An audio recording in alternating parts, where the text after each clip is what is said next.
ओम नमो भगवते वासुदेवाय। जय श्री हरि। आप सभी भक्तों का दिन शुभ और मंगलमय हो। भक्तों, आज रसपान करिए बैसाख मास के दूसरे महात्म्य की आगे की कथा। सूत जी कहते हैं, महात्मा नारद के ये वचन सुनकर राजश्री अमरीश ने विस्मित होकर कहा, महामुने, आप अगहन आदि पवित्र महीनों को छोड़कर बैसाख मास की ही इतनी प्रशंसा क्यों करते हैं? उसी को सब मासों में श्रेष्ठ क्यों बतलाते हैं? यदि माधव मास सबसे श्रेष्ठ है और भगवान लक्ष्मीपति को अधिक प्रिय है, तो उस समय स्नान करने की क्या विधि है? बैसाख मास में किस वस्तु का दान, कौन सी तपस्या तथा किस देवता का पूजन करना चाहिए? कृपा निधे, उस समय किए जाने वाले पुण्य कर्म का आप मुझे उपदेश दीजिए। सद्गुरु मुख से उपदेश की प्राप्ति दुर्लभ होती है। उत्तम देश और काल का मिलना भी बड़ा कठिन होता है। राज्य प्राप्ति आदि दूसरे कोई भी भाव हमारे हृदय को इतनी शीतलता नहीं प्रदान करते जितनी कि आपका यह समागम। नारद जी ने कहा, राजन सुनो, मैं संसार के हित के लिए तुमसे माधव मास की विधि का वर्णन करता हूँ, जैसा कि पूर्व काल में ब्रह्मा जी ने बतलाया था।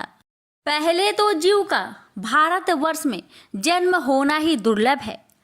उससे भी अधिक दुर्लभ है वहाँ मनुष्य की योनि जन्म में मनुष्य होने पर भी अपने अपने धर्मों के पालन में प्रवृत्ति होनी तो और भी कठिन है।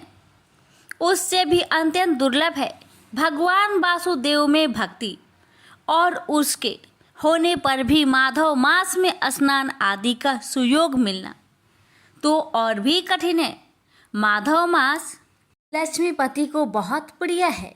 माधव यानी बैसाख मास को पाकर जो विधि पूर्वक स्नान, दान तथा जप आदि का अनुष्ठान करते हैं, वे ही मनुष्य धन्य एवं कृत्य हैं। उनके दर्शन मात्र से पापियों के भी पाप दूर हो जाते हैं और वे भगवत भाव से भावित होकर धर्मचारण के अभिलाषी बन जाते हैं। बैसाख मास के जो एकादशी से लेकर पूर्णिमा तक अंतिम 5 दिन हैं, वे समूचे महीने के समान महत्व रखते हैं। राजेंद्र, जिन लोगों ने बैसाख मास में भांति भांति के उपचारों द्वारा मधु दैत्य के मारने वाले भगवान लक्ष्मीपति का पूजन कर लिया, उन्होंने अपने जन्म फल पा लिया।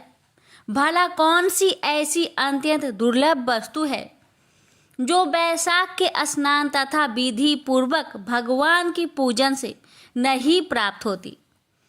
जिन्होंने दान, होम, जप, तीर्थ में प्राण त्याग तथा संपूर्ण पापों का नाश करने वाले, इन्होंने भगवान श्री हरि नारायण का ध्यान नहीं किया, उन मनुष्यों का जन्म इस संसार में व्यर्थ ही समझना चाहिए।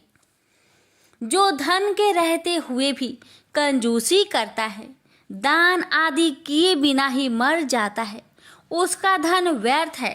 राजन, उत्तम कुल में जन्म, अच्छी मृत्यु, श्रेष्ठ भोग, सुख, सदा दान करने में अधिक प्रसन्नता, उदारता तथा उत्तम धैर्य, ये सब कुछ भगवान श्री विष्णु की कृपा से ही प्राप्त होते हैं। महात्मा नारायण के अनुग्रह से ही मनोवांछित सिद्धियां मिलती है। जो कार्तिक में, माघ में तथा माधव को प्रिय लगने वाले बैसाख मास में स्नान करके मधुहंता लक्ष्मीपति दामोदर की विशेष विधि के साथ भक्तिपूर्वक पूजा करता है और अपनी शक्ति के अनुसार दान देता है, वह मनुष्य इस लोक का सुख भोगकर अंत में श्री हरि के पद को प्राप्त होता है। भूप जैसे सूर्योदय होने पर अंधकार नष्ट हो जाता है, उसी प्रकार वैशाख मास में प्रातः स्नान करने से अनेक जन्मों की उपार्जित पाप राशि नष्ट हो जाती है। यह बात ब्रह्मा जी ने मुझे बताई थी। भगवान श्री विष्णु ने माधव मास की महिमा विशेष प्रचार किया है। अतः इस महीने के आने पर मनुष्य को पवित्र करने वाले पुण्य जल से परिपूर्ण गंगा तीर्थ, नर्मदा तीर्थ, यमुना तीर्थ अथवा सरस्वती तीर्थ में सूर्योदय होने से ही पहले स्नान करके भगवान मुकुंद की पूजा करनी चाहिए। इससे तपस्या का फल भोगने के पश्चात अक्षय स्वर्ग की प्राप्ति होती है। भगवान श्री नारायण अनामय रोग व्याधि से रहित है। उन गोविंद देव की आराधना करके तुम भगवान का पद प्राप्त कर लोगे। राजन, देवाधिदेव लक्ष्मीपति पापों का नाश करने वाले हैं। उन्हें नमस्कार करके चैत्र की पूर्णिमा को इस व्रत का आरंभ करना चाहिए। व्रत लेने वाला पुरुष सम नियमों का पालन करे, शक्ति के अनुसार कुछ दान दे, विश्राम भोजन करे, भूमि पर सोए, ब्रह्मचार्य व्रत में दृढ़ता पूर्वक स्थित रहे तथा हृदय में भगवान श्री नारायण का ध्यान करते हुए किच्छु आदि तपस्या द्वारा शरीर को सुखाए।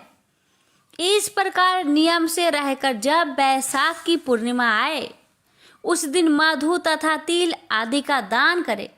श्रेष्ठ ब्राह्मणों को भक्ति पूर्वक भोजन कराए, उन्हें दक्षिणा सहित धेनु दान दे तथा वैशाख स्नान के व्रत में जो कुछ त्रुटि हुई हो उसकी पूर्णता के लिए ब्राह्मणों से प्रार्थना करे। भूपाल, जिस प्रकार लक्ष्मी जी जगदीश्वर माधव की प्रिया है उसी प्रकार माधव मास भी मधुसूदन को बहुत प्रिय है। इस तरह उपयुक्त नियमों के पालन पूर्वक 12 वर्षों तक वैशाख स्नान करके अंत में मधुसूदन की प्रसन्नता के लिए अपनी शक्ति के अनुसार व्रत का उद्यापन करें। अमरीश, पूर्व काल में ब्रह्मा जी के मुख से मैंने जो कुछ सुना था वह सब वैशाख मास का महात्म्य तुम्हें बता दिया।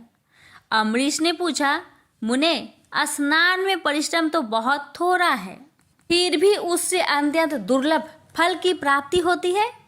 मुझे इस पर विश्वास क्यों नहीं होता? मुझे मोह क्यों हो रहा है?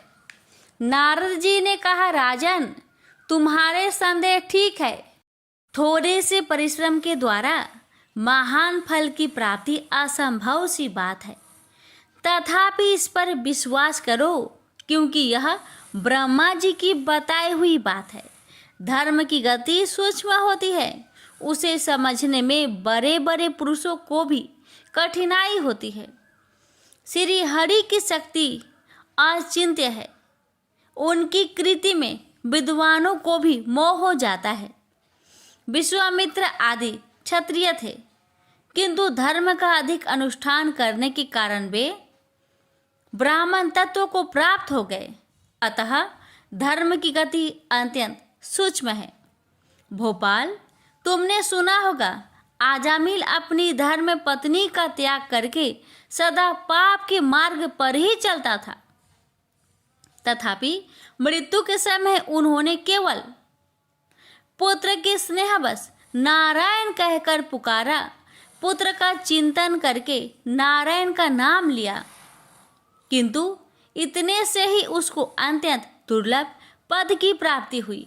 जैसे अनिच्छा पूर्वक भी यदि आग का स्पर्श किया जाए तो वह शरीर को जलाती ही है, उसी प्रकार किसी दूसरे निमित्त से भी यदि गोविंद का नाम उच्चारण किया जाए तो वह पाप राशि को भस्म कर डालता है। जीव विचित्र है, जीवों की भावनाएं विचित्र है, कर्म विचित्र है तथा कर्मों की शक्तियां भी विचित्र है। शास्त्रों में जिसका महान फल बताया गया है वही कर्म महान है, फिर वह अल्प परिश्रम साध्य हो या अधिक परिश्रम साध्य। छोटी सी वस्तु से भी बड़ी सी बड़ी वस्तु का नाश होता देखा जाता है। जरा सी चिंगारी से बोझ के बोझ तिनके स्वाहा हो जाते हैं। जो श्री कृष्ण के भक्त हैं उनके अनजाने में किए हुए हजारों हत्याओं से युक्त भयंकर पातक तथा चोरी आदि पाप भी नष्ट हो जाते हैं। वीर जिसके हृदय में भगवान श्री विष्णु की भक्ति है, वह विद्वान पुरुष यदि थोड़ा सा भी पुण्य करता है तो वह अक्षय फल प्राप्त देने वाला होता है। अतः माधव मास में माधव की भक्ति पूर्वक आराधना करके मनुष्य अपनी मनोवांछित कामनाओं प्राप्त कर सकता है। इस विषय में संदेह नहीं करना चाहिए। शास्त्रोक्त विधि से किया जाने वाला छोटे से छोटा कर्म क्यों न हो, उसके द्वारा बड़े से बड़े पापों का भी क्षय हो जाता है तथा उत्तम कर्म की वृद्धि होने लगती है। राजन, भाव तथा भक्ति दोनों की अधिकता से फल में अधिकता होती है। धर्म की गति सूक्ष्म है, वह कई प्रकारों से जानी जाती है।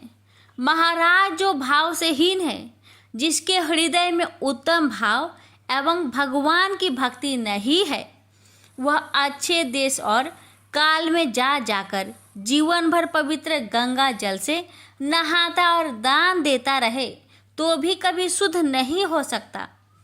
ऐसा विचार है। अतः अपने हृदय कमल में शुद्ध भाव की स्थापना करके वैशाख मास में प्रातः स्नान करने वाला जो विशुद्ध चित्त पुरुष भक्ति पूर्वक भगवान लक्ष्मीपति की पूजा करता है, उसके पुण्य का वर्णन करने की शक्ति मुझ में नहीं है। अतः भोपाल, तुम वैशाख मास में फल के विषय में विश्वास करो। छोटा सा शुभ कर्म भी सैकड़ों पापों का नाश करने वाला होता है। जैसे हरि नाम के भय से राशि राशि ताप नष्ट हो जाते हैं, उसी प्रकार सूर्य के मेष राशि पर स्थित होने के समय प्रातः स्नान करने से तथा तीर्थ में भगवान की स्तुति करने से सभी पापों का नाश हो जाता है। जिस प्रकार गरुड़ के तेज से सांप भाग जाते हैं, उसी तरह प्रातःकाल वैशाख स्नान करने से पाप पलायन कर जाते हैं। यह निश्चित बात है। जो मनुष्य मेष राशि के सूर्य में गंगा या नर्मदा के जल में नहाकर 1, 2 या तीनों समय भक्ति भाव के साथ पाप प्रमसन नामक स्रोत का पाठ करता है, वह सब पापों से मुक्त होकर परम पद को प्राप्त होता है। अमरीश, इस प्रकार मैंने थोड़े में यह वैशाख स्नान का सारा महात्म्य सुना दिया। प्यारे भक्तों, इसकी आगे की महात्म्य कथा कल के वीडियो में अवश्य सुनिएगा। भगवान श्री हरि की कृपा आप सभी भक्तों पर सदा सर्वदा बनी रहे। अब सुनिए वैशाख स्नान की कथा। एक समय शिवजी महाराज पार्वती के साथ हरिद्वार में घूम रहे थे। पार्वती जी ने देखा कि बहुत सारे मनुष्य गंगा में नहा नहा कर हर हर गंगे कहते कहते चले जा रहे हैं, परंतु प्राय सभी दुखी और पाप परायण हैं। पार्वती जी ने बड़े आश्चर्य से शिव जी से पूछा कि हे देव, गंगा में इतनी बार स्नान करने के बाद भी इनके पाप और दुखों का नाश क्यों नहीं हुआ? क्या गंगा में अभी सामर्थ्य नहीं रहा? पार्वती जी की बातें सुन भगवान शिव ने कहा, प्रिय, गंगा में तो वही सामर्थ्य है, परंतु इन लोगों ने पाप नाशिनी गंगा में स्नान ही नहीं किया है, तब इन्हें लाभ कैसे हो? पार्वती जी ने बड़े आश्चर्य से कहा, स्नान कैसे नहीं किया भगवान? सभी तो नहा नहा कर आ रहे हैं, अभी तक इनके शरीर भी सूखे नहीं हैं। शिव जी ने कहा, ये केवल जल में डुबकी लगाकर आ रहे हैं, तुम कल इसका रहस्य समझ जाओगे। दूसरे दिन बड़े जोर की बरसात होने लगी। गलियां कीचड़ से भर गई। एक चौड़े रास्ते में एक गहरा गड्ढा था, चारों ओर लपटीला कीचड़ भर रहा था। उसी गड्ढा में भगवान शिव ने लीला करते हुए वृद्ध ब्राह्मण का रूप धारण कर लिया और दीन विवश की तरह गड्ढे में जाकर ऐसे पड़ गए कि जैसे मानो कोई मनुष्य चलता चलता गड्ढे में गिर पड़ा हो। निकलने की कोशिश करने के बावजूद भी वह निकल नहीं पा रहा है। पार्वती जी को भगवान शंकर ने समझाकर गड्ढे के पास बैठा दिया कि देखिए देवी, आप लोगों को सुना सुनाकर यूं पुकारती रहिए कि मेरे वृद्ध पति अकस्मात गलती से गड्ढे में गिर पड़े हैं, कोई पुण्य आत्मा ही इन्हें निकालकर इनके प्राणों की रक्षा करे। इस प्रकार आप बार बार कहते रहिएगा। भगवान के कहे अनुसार माता पार्वती ने किया। भगवान ने इतना भी कहा कि जब कोई मुझे बचाने की कोशिश करे तो आप उसे इतना कह दीजिएगा, मेरे पति सर्वथा निष्पाप है, इन्हें वही छुए जो स्वयं निष्पाप हो। यदि आप निष्पाप है तभी आप मेरे पति को हाथ लगाइए, नहीं तो हाथ लगते ही आप भस्म हो जाएंगे। पार्वती जी ने भगवान की बात को ध्यान में रखकर गड्ढे के किनारे पर बैठ गई और आने जाने वालों को सुना सुनाकर शिव जी की सिखाई हुई बात कहने लगी। गंगा में नहाकर लोगों के दल आ रहे थे। सुंदरी महिला को यूं बैठी देखकर कईयों का मन में पाप आया। कई लोग लज्जा से डरे, कईयों को कुछ धर्म का भय हुआ, कई कानून से डरे। कुछ लोगों ने तो पार्वती जी को यह भी सुना दिया कि मरने दे बूढ़े को, क्यों उनके लिए रोती है। आगे और कुछ दयालु सच्चा चरित्र पुरुष थे। उन्होंने करुणावश युवती के पति को निकालना चाहा, परंतु पार्वती के वचन सुनकर वे भी रुक गए। उन्होंने सोचा कि हम गंगा में नहाकर आए तो हैं, क्या हुआ, पापी तो है ही, कहीं होम करते समय हमारा हाथ ना जल जाए। किसी को भी भेष रूपी शंकर को निकालने का साहस नहीं हुआ। सैकड़ों आए, सैकड़ों ने पूछा और चले गए। संध्या हो चली। शिव जी ने कहा, देखिए पार्वती जी, आपने देखा कोई है गंगा नहाने वाला यहाँ पर? थोड़ी देर बाद एक जवान हाथ में लोटा लेकर हर हर गंगे करता हुआ निकला। पार्वती ने उसे भी वही बात कही। युवक का हृदय करुणा से भर आया। उसने शिव जी को निकालने की तैयारी की। पार्वती ने रोकर कहा कि भाई, यदि तुम सर्वथा निष्पाप नहीं हो तो मेरे पति को छूते ही जल जाओगे। उस युवक ने उसी समय बिना किसी संकोच के दृढ़ निश्चय के साथ पार्वती जी से कहा, माते, मेरे निष्पाप होने में तुम्हें क्यों संदेह होता है? देखती नहीं, मैं अभी गंगा नहा कर आया हूँ। भला गंगा में गोता लगाने के बाद भी कभी पाप रहते हैं? तेरे पति को मैं निकालता हूँ। युवक ने लपक कर बूढ़े को ऊपर उठा लिया। शिव पार्वती ने उसे अधिकारी समझकर अपना असली रूप प्रकट कर उसे दर्शन देकर कृतार्थ किया। शिव जी ने पार्वती से कहा कि इतने लोगों में से इन एक ने ही गंगा स्नान किया है। इस दृष्टांत के अनुसार जो लोग बिना श्रद्धा और विश्वास के केवल दम के लिए गंगा स्नान करते हैं, उन्हें वास्तविक फल नहीं मिलता। परंतु इसका यह मतलब नहीं है कि गंगा स्नान व्यर्थ जाता है। विश्वास के साथ किए गए गंगा स्नान का मिलता है वास्तविक फल। प्रेम से बोलिए उमापति शंकर भगवान की जय, गंगा माता की जय। अब सुनिए भक्तों, श्रीमद् भागवत गीता पाठ के दूसरे अध्याय के महात्म्य एवं कथा। इस अध्याय का नाम है सांख्य योग। संजय बोले, हे धृतराष्ट्र। तब श्री कृष्ण की दया युक्त नेत्रों में आंसू भरकर व्याकुल चित अर्जुन से बोले, हे अर्जुन, अनर्थ के सेवन करने योग, अपयश कारक, नरक में गिरने वाला मोह इस समय तुम्हारे मन में कहां से आया? तुम कायर मत बनो, यह शोभा नहीं देता। तुम हृदय की दुर्बलता को त्याग कर युद्ध के निमित्त खड़े हो जाओ। अर्जुन ने कहा, हे मधुसूदन, मैं रण में पूज्य भीष्म और द्रोणाचार्य के ऊपर बाण प्रहार कर कैसे युद्ध कर सकता हूँ? इस लोक में महात्मा गुरुजनों को न सताकर भीख मांग भोजन करना उत्तम है, और अर्थ की कामना के लिए गुरुजनों को मारकर उनके रक्त से सने भोगों को भोगूंगा। हम नहीं जानते कि युद्ध में कौन जीतेगा। यदि हम जीत भी लेंगे, इन जिनको मैं मारूंगा उन्हें मारकर मैं तो जीवित रहना भी नहीं चाहता। वहीं धृतराष्ट्र के पुत्र हमारे सामने प्रस्तुत है। दीनता से मेरी स्वाभाविक वृत्ति नष्ट हो गई है और धर्म के विषय में मेरा चित्त मोहित हो गया है। मैं आपसे पूछता हूँ, जिससे निश्चय करके मेरा भला हो, आप मुझे समझाकर बताइए, क्योंकि मैं आपका शिष्य हूँ और आपकी शरण में हूँ। अतः मुझे ज्ञान शिक्षा दीजिए। मुझे पृथ्वी का निष्कंटक राज्य मिल जाए और देवता का भी आधिपत्य मिल जाए, तो भी ऐसा कोई उपाय नहीं दिखता कि जो मेरी इंद्रियों को दुखाने वाले शोक को दूर करे। हे गोविंद, मैं युद्ध नहीं करूंगा। यह कहकर अर्जुन चुप हो गए। संजय बोले, हे राजन, दोनों सेनाओं के बीच में खिन्न होकर बैठे अर्जुन से भगवान श्री कृष्ण ने ये वचन कहे, हे अर्जुन, जिसके लिए शोक नहीं करना चाहिए तू उसके लिए शोक करता है, और पंडितों के वचन तू कहता है। तो पंडित लोग न मरों का सोच करते हैं और न जीवितों का सोच करते हैं। यह बात असंभव है कि मैं पहले न था, तुम भी न थे, और यह राजा भी न थे, और इसके बाद भी न रहेंगे। जैसे देहधारियों की इस देह का लड़कपन, जवानी, बुढ़ापा ये अवस्था होती है, जैसे ही मृत्यु के बाद दूसरी देह की भी होती है।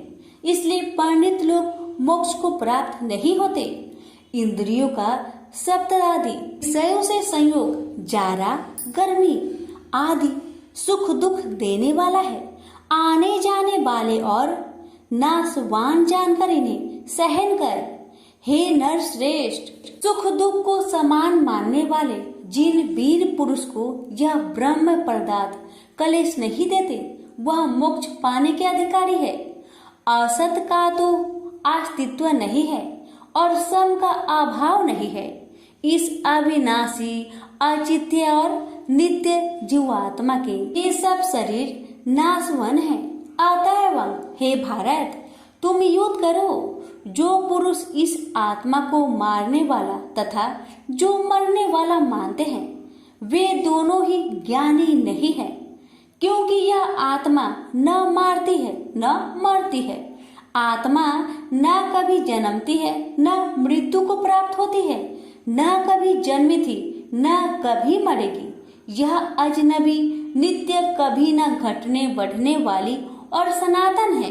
नष्ट होने पर भी वह नाश को प्राप्त नहीं होती। जो पुरुष इस आत्मा को नित्य, अविनाशी, निर्विकार और अनजन्मा जानता है, वह जिसको घात करवेगा और जिसको मारेगा, जिस प्रकार मनुष्य पुराने वस्त्र फेंक कर नया वस्त्र ग्रहण करता है, उसी प्रकार आत्मा पुराने देह को छोड़कर नई देह धारण करती है। आत्मा को शस्त्र काट नहीं सकते, अग्नि जला नहीं सकती, जल भिगो नहीं सकता, ना भीग या गल सकती है और ना सूख सकती है। यह अविनाशी, सर्वव्यापी, स्थिर, अचल और सनातन है। यह इंद्रियों से जाना नहीं जा सकता। यह कल्पना से भी परे है और इसमें हेर फेर नहीं हो सकता। इसलिए ऐसा जानते हुए तुम्हें शोक करना उचित नहीं है। हे महाबाहो, यदि तुम इस आत्मा को नित्य जन्म लेने वाला मानते हो तो शोक नहीं करना चाहिए, क्योंकि जो जन्मा है उसकी मृत्यु है और जिसकी मृत्यु हुई है उसका जन्म होना निश्चय है। अतः जो बात अनिवार्य है उसके लिए सोच करना व्यर्थ है। जन्म लेने से पहले क्या था किसी को मालूम नहीं।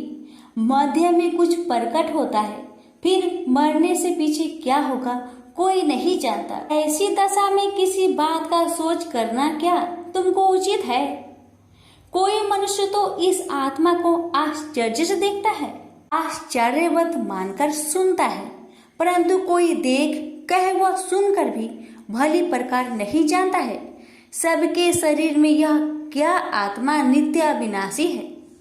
कारण सब प्राणियों के लिए तुमको सोच करना उचित नहीं। अपने धर्म को भी सोचकर घबराना उचित नहीं है, क्योंकि क्षत्रियो को धर्म पूर्वक युद्ध से बराबर कुछ भला करने वाला नहीं है। हे पार्थ, बिना इच्छा के स्वर्ग का द्वार रूप युद्ध तुमको स्वतः प्राप्त हुआ है। ऐसा सुअवसर भाग्यवान क्षत्रिय को ही मिलता है।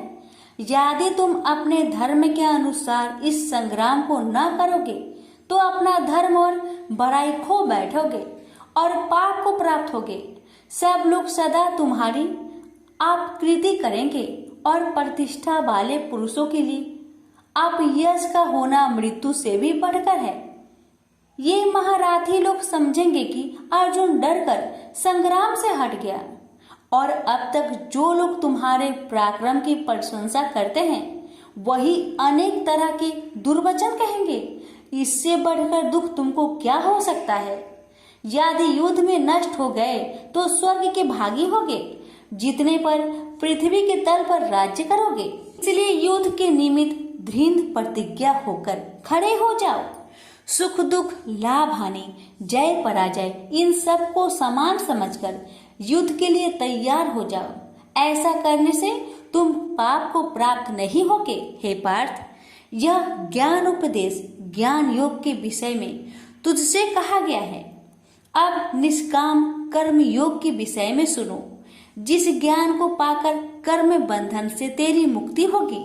कर्म योग मार्ग में एक बार प्रारंभ किए कर्म का नाश नहीं होता और विघ्न पड़ने पर भी शुभ फल तथा इस कर्म का केवल प्रारंभ ही संसार से छुड़ाकर पूर्व ब्रह्म प्राप्त करता है। निश्चय करने वाली बुद्धि इस निष्काम कर्म में एक ही है और कामना वाले पुरुष की बुद्धि एकाग्र नहीं रहती। हे अर्जुन, अज्ञानी उस पुष्पिता वाणी को ही स्वर्ग सुख से बढ़कर कुछ नहीं समझते।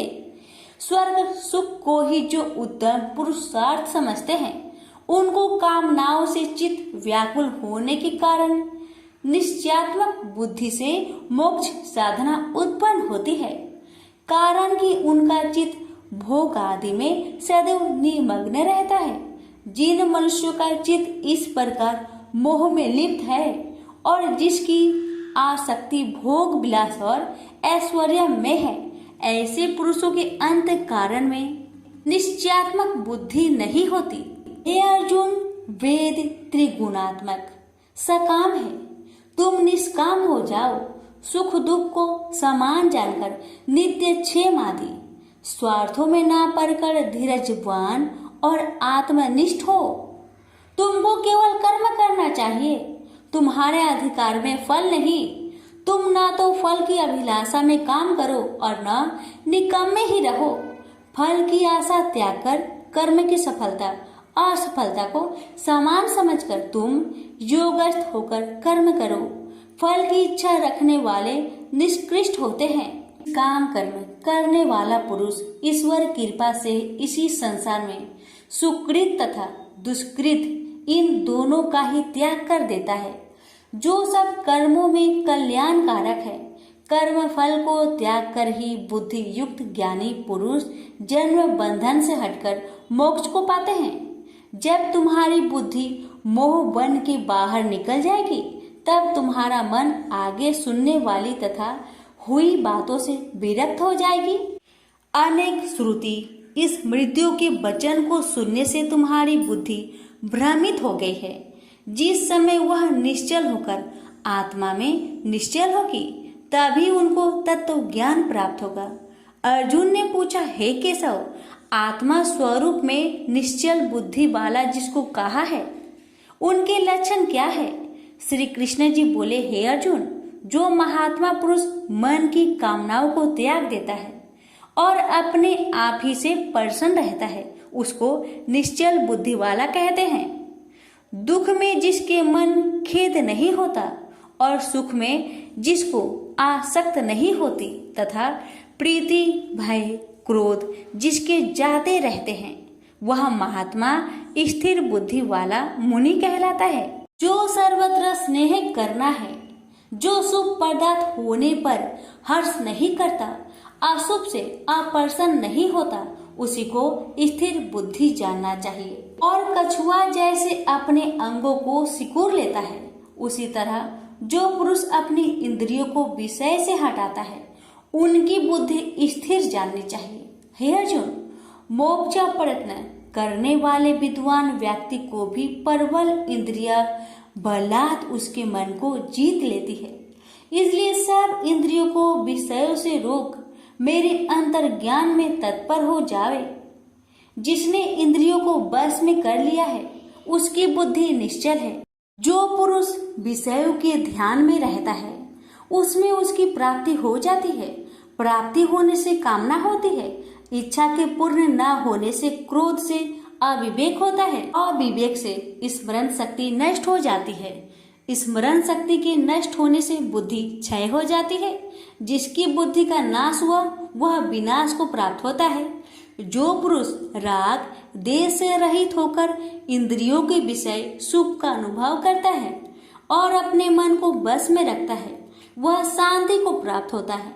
शांति मिलने पर सब दुखों का नाश होता है। प्रसन्न चित्त वाले की बुद्धि तुरंत निश्चल हो जाती है। वो पुरुष योग युक्त नहीं है उनको निश्चल बुद्धि उत्पन्न नहीं होती। भावना के न होने से शांति प्राप्त नहीं होती। शांत को सुख कहाँ से मिलेगा?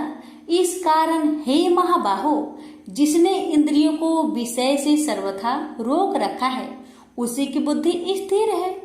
जब सब प्राणियों की रात होती है उसमें संयमी जागता रहता है और प्राणी मात्र जिस समय जागते हैं मुनि जनों की वह रात्रि है।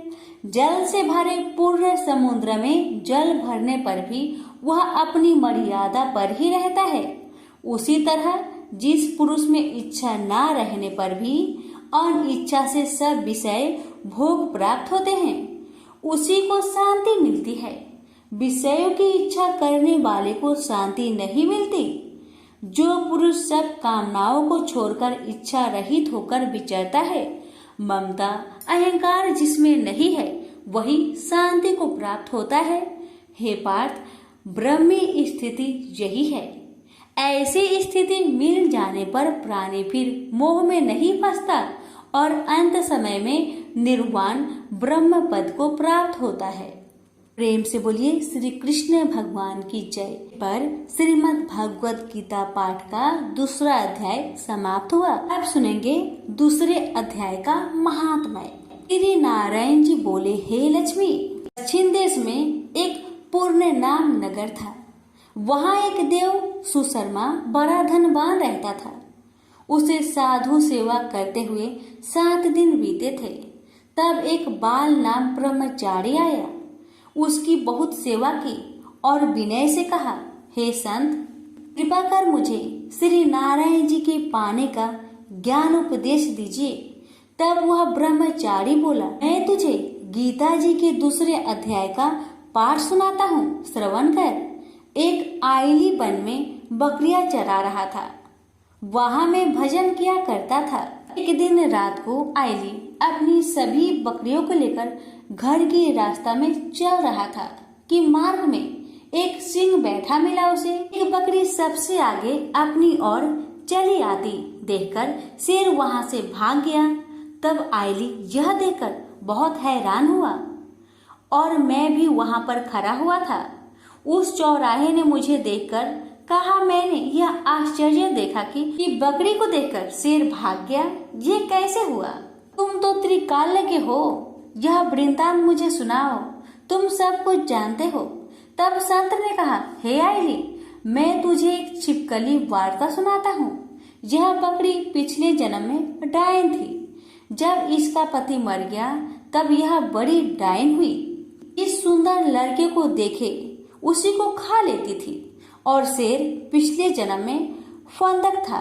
वह पंछी को पकड़ने के लिए वन में जाया करता था। ये डायन भी वही वन को गई। वह डायन ने उस फंदक को खा लिया था। अब वही फंदक शेर हुआ। वह डायन बकरी बनी है। शेर को पिछले जन्म की खबर है, इसलिए बकरी को देखकर शेर ने समझा कि अभी यह मुझे खाने के लिए आ रही है। तब आईली ने कहा, मैं पिछले जन्म में कौन था? तब संत बोला, तू पिछले जन्म में चांडाल था। आईली ने कहा, हे ब्रह्मचारी जी, कोई उपाय भी है जिससे हम तीनों ही इस अधम देश से छूटे? तब संत जी बोले, हम तुम तीनों का उद्धार करते हैं। ये कहकर संत जी ने जब गीता जी के अक्षर सुनाए तो उनको सुनते ही तुरंत आकाश से विमान आए और उन तीनों को विमानों में बैठाकर बैकुंठ लोक को ले गए। अधम देह से छूटकर देव देही पाई और देव सुशर्मा भी ज्ञान को सुन मोक्ष को प्राप्त हुआ और देव देही पाकर बैकुंठ को गया। तब श्री नारायण जी ने कहा, हे लक्ष्मी जी, जो मनुष्य श्री नारायण जी के ज्ञान को पढ़े सुने वह अवश्य मुक्ति को प्राप्त होता है। प्रेम से बोलिए लक्ष्मी नारायण की जय। यहीं पर हमारी गीता पाठ का दूसरा अध्याय का महात्म्य समाप्त हुआ। प्रेम से बोलिए राधे राधे। अब रसपान करेंगे गणेश भगवान जी की व्रत कथा और हर व्रत कथा के साथ सुनी जाने वाली लापसी तापसी की व्रत कथा। पौराणिक कथा के अनुसार एक समय की बात है कि भगवान विष्णु का विवाह माता लक्ष्मी जी के साथ निश्चित हुआ। विवाह की सभी तैयारी होने लगी। सभी देवी देवताओं को निमंत्रण भेजे गए, लेकिन भूलवश गणेश जी को निमंत्रण देना रह गया था। इधर भगवान विष्णु की बारात जाने का समय आ चुका था। सभी देवता अपनी पत्नियों के साथ विवाह समारोह में शामिल होने को आए, परंतु सभी देवी देवताओं ने देखा कि गणेश जी कहीं दिखाई नहीं दे रहे हैं। तब उन सभी ने आपस में चर्चा की, क्या गणेश जी को नहीं न्योता दिया गया या गणेश जी ही नहीं आए हैं। सभी को इस बात पर बहुत आश्चर्य हुआ। इस बात पर उन सभी ने विष्णु भगवान से ही इसका कारण पूछा। विष्णु भगवान से पूछने पर उन्होंने कहा कि हमने गणेश जी के पिता भोलेनाथ, महादेव और माता पार्वती को न्योता भेजा था। यदि गणेश जी अपने पिता के साथ आना चाहते तो आ जाते, अलग से उन्हें न्योता देने की कोई आवश्यकता भी नहीं थी। दूसरी बात यह है, उनको खाने में 1.25 मन मूंग, 1.25 मन चावल, 1.25 मन घी और 1.25 मन लड्डू का भोजन चाहिए। यदि गणेश जी नहीं आएंगे तो कोई बात नहीं, दूसरे के घर जाकर इतना सारा खाना पीना अच्छा भी नहीं लगता। इतना वार्ता कर ही रहे थे कि किसी एक ने सुझाव दिया, यदि गणेश जी आते तो उनको द्वारपाल बनाकर बैठा सकते थे कि आप घर की याद रखना। आप तो चूहे पर बैठकर धीरे धीरे चलोगे तो बारात में बहुत पीछे रह जाओगे। यह सुझाव सबको पसंद आ गया, तो फिर विष्णु भगवान ने भी अपनी सहमति दे दी। तब गणेश जी को निमंत्रण देकर आमंत्रित किया और उनको समझा बुझाकर घर की रखवाली करने को बैठा दिया गया। बारात चल दी। तब नारद जी ने देखा कि गणेश जी तो दरवाजे पर ही बैठे हुए हैं, तो वे गणेश जी के पास गए और रुकने का कारण पूछा। गणेश जी कहने लगे कि विष्णु भगवान ने मेरा बहुत अपमान किया है। नारद जी ने कहा कि आप अपनी मूषक सेना आगे भेज दो तो वह रास्ता खोद देगी, जिससे उनके वाहन धरती में धंस जाएंगे। तब आपको सम्मान पूर्वक बुलाना पड़ेगा। अब तो गणेश जी ने अपनी मूषक सेना को आदेश दिया, जाओ, और सेना ने जमीन पोली कर दी। जब बारात वहां से निकली तो रथों के पहिए धरती में धंसने लगी। लाख कोशिश की परंतु पहिए नहीं निकले। सभी ने अपने अपने उपाय किए परंतु पहिए तो नहीं निकले, बल्कि जगह जगह से टूटने लगे। किसी को समझ में नहीं आ रहा था कि अब क्या किया जाए। तब तो नारद जी ने आकर कहा, आप लोगों ने गणेश जी का अपमान किया, जिस कारण यह विघ्न आ रहे हैं। यदि उन्हें मनाकर लाया जाए तो आपका कार्य सिद्ध हो सकता है और यह संकट टल सकता है। शंकर भगवान ने अपने दूत नंदी को भेजा और वे गणेश जी को लेकर आए। गणेश जी का आदर सम्मान के साथ पूजन किया गया। फिर रथ के पहिए निकलने लगे और यह संकट टल गया। अब रथ के पहिए निकल तो गए परंतु वे टूट फूट गए थे, तो उन्हें सुधारे कौन। पास के खेत में एक खाती काम कर रहा था। उसे बुलाया गया। खाती अपना कार्य करने से पहले श्री गणेशाय नमः कहकर गणेश जी की वंदना मन ही मन करने लगा। देखते ही देखते खाती ने सभी पहियों को ठीक कर दिया। तब खाती कहने लगा कि हे देवताओं, आपने सर्वप्रथम गणेश जी को नहीं मनाया होगा और न ही उनकी पूजन की होगी। इसलिए तो आपके साथ यह संकट आया है। मैं तो मूर्ख अज्ञानी हूँ, फिर भी पहले गणेश जी को पूजते हैं, उनका ध्यान करते हैं। आप लोग तो देवगण हैं, फिर भी आप गणेश जी को कैसे भूल गए? अब आप लोग भगवान श्री गणेश जी की जय बोलकर जाए तो आपके सब काम बन जाएंगे और कोई संकट भी नहीं आएगा। ऐसा कहते हुए बारात वहां से चल दी और विष्णु भगवान का लक्ष्मी जी के साथ विवाह संपन्न करा के सभी सकुशल घर लौट आए। हे गणेश जी महाराज, आपने विष्णु को जैसा कारज सरियो ऐसा कारज सबको सिद्ध करिजो। बोलिए गजानन भगवान की जय। लापसी तपसी की कथा। एक लापसी था, एक तपसी था। तपसी हमेशा भगवान की तपस्या में लीन रहता था। लापसी रोजाना सवा सेर की लापसी बनाकर भगवान का भोग लगाकर जीम लेता था। एक दिन दोनों लड़ने लगे। लापसी बोला, मैं रोज भगवान की तपस्या करता हूँ, इसलिए मैं बड़ा हूँ। लापसी बोला कि मैं रोज भगवान को सवा सेर लापसी का भोग लगाता हूँ, इसलिए मैं बड़ा हूँ। नारद जी वहां से गुजर रहे थे। दोनों को लड़ता देखकर उनसे पूछा कि क्यों तुम लड़ रहे हो? लापसी ने खुद को बड़ा होने का कारण बताया और तपसी ने अपना कारण बताया। नारद जी बोले, तुम्हारा फैसला मैं कर दूंगा।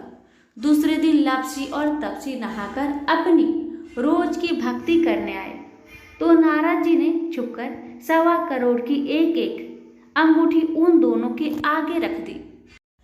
तपसी की नजर जब अंगूठी पर पड़ी तो उसने चुपचाप अंगूठी उठाकर अपने नीचे दबा ली। लापसी की नजर अंगूठी पर पड़ी लेकिन उसने ध्यान नहीं दिया।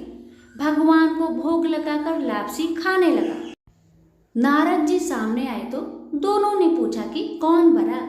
तो नारद जी ने तपसी को खड़ा होने को कहा। वो खड़ा हुआ तो उसके नीचे दबी अंगूठी दिखाई पड़ी। नारद जी ने तपसी से कहा, तपस्या करने के बाद भी तुम्हारी चोरी करने की आदत नहीं गई, इसलिए लापसी बड़ा है और तुम्हें तुम्हारी तपस्या का कोई भी फल नहीं मिलेगा। तपसी शर्मिंदा होकर माफी मांगने लगा। उसने नारद जी से पूछा, मुझे मेरी तपस्या का फल कैसे मिलेगा? नारद जी ने कहा, यदि कोई गाय और कुत्ते की रोटी नहीं बनाएगा तो फल तुझे मिलेगा। यदि कोई ब्राह्मण को भोजन करवाकर दक्षिणा नहीं देगा तो फल तुझे मिलेगा। यदि कोई साड़ी के साथ ब्लाउज नहीं देगा तो फल तुझे मिलेगा। यदि कोई दिए से दिया जलाएगा तो फल तुझे मिलेगा। यदि कोई सारी कहानी सुने लेकिन तुम्हारी कहानी नहीं सुने तो फल तुझे मिलेगा। उसी दिन से हर व्रत कथा कहानी के साथ लापसी तपसी की कहानी भी सुनी और कही जाती है। प्रेम से बोलिए लक्ष्मी नारायण की जय।